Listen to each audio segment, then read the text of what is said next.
Kristo. Praise God.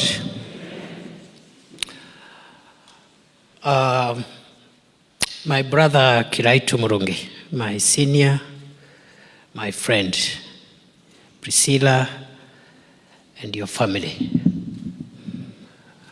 We are all gathered here today as your friends to mourn with you on the loss of your lovely daughter. Kiraitu Murungi and his family have been a role model to many of us who come from that part of the country where Kiraitu comes from.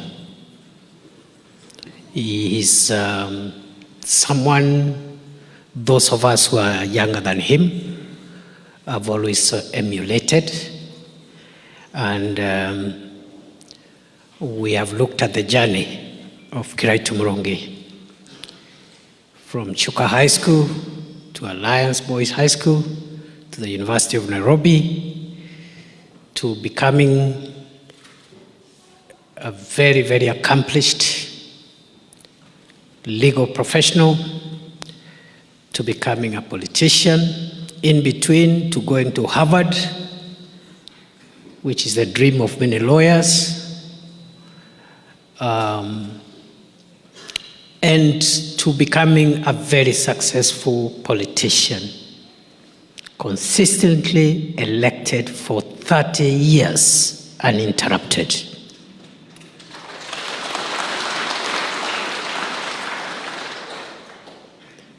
In all these things and in his many successes, Kiraitu Murungi has remained a strong family man, and therefore for those of us who are younger than him, we have learned one or two things about family values and the need to remain committed to family and community.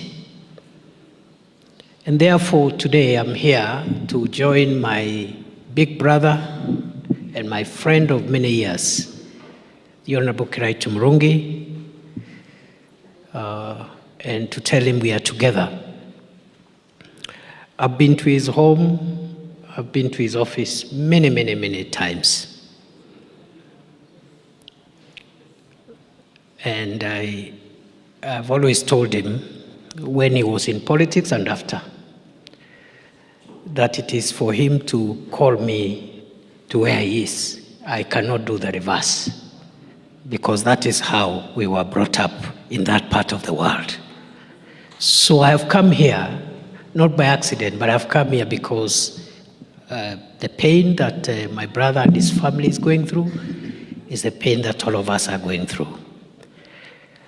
I was fortunate when I was a professor at the University of Nairobi to have taught one of his children, Nkadha, whom I have seen here. I have not seen her for many years. I just heard Priscilla introducing her here and their husband, Mr. Omondi, whom I have not met. But Mr. Omondi, you need to know now that although Honorable Kiraitu and Priscilla did 99% of the work of preparing your wife, I did 1% because I taught her law at the University of Nairobi. And I remember they were there with P.S. Njogu, I think 1 year difference, but they were in the same time, P.S. Roslyn, Nkadha, and others. And she had just come from Alliance Girls. Nkadha had come, both of them actually, even P.S. Roslyn, had come from Alliance Girls. So Kiraitu has left a very strong legacy for the family and for us. And Kiraitu is not just a leader for the Meru people. He's been a leader in this country, as a successful minister, senator, governor, and many other things. And we have agreed on many of the things that Kiraitu has helped us to believe in. The only thing I'm still negotiating with him is this happiness business, because I am yet really to, I have known him to be very philosophical, very spiritual, very deep-seated, but the issue of happiness, we are still engaging. I am yet to understand what it is all about. Let me say this so that I give room to the church to do what they must do. As we reflect on the life of Anita and Kiraitu's family, it is a good time to reflect about our country, because our nation is formed by the aggregation of the families that constitute the Kenyan people.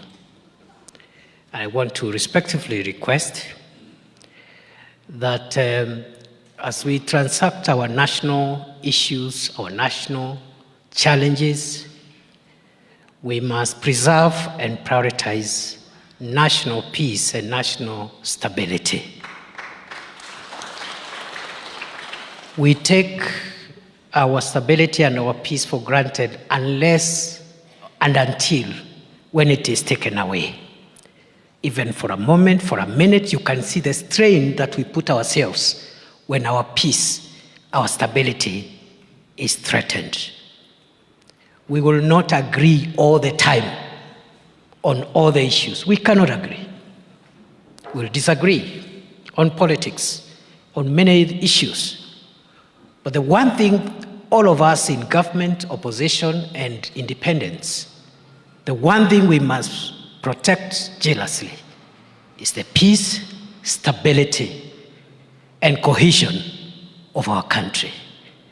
I want to respectfully request all stakeholders of whatever shade of opinion, of whatever persuasion, to love Kenya more than they love other things, and to preserve Kenya as our homeland. I want to end my remarks by conveying the condolences of President William Ruto, who is out of the country at the moment. The President has been in touch with Governor Kiraitu Murungi directly. He has spoken to him. He has passed his condolences, and he has offered his support directly to the family. And therefore, President Ruto mourns with us. And for those of us who are able to come to Meru on Friday, we will be very happy to see very many of you, because that should mark the final step in the dignified send-off of Anita. I wish you all the best on a happier occasion.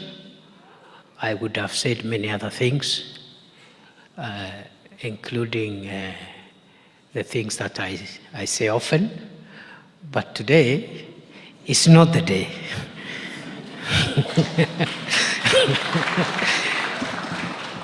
Let me just give the mic, and as I do so, I see so many friends here, brothers and sisters, former ministers, former senators, MPs, corporate leaders.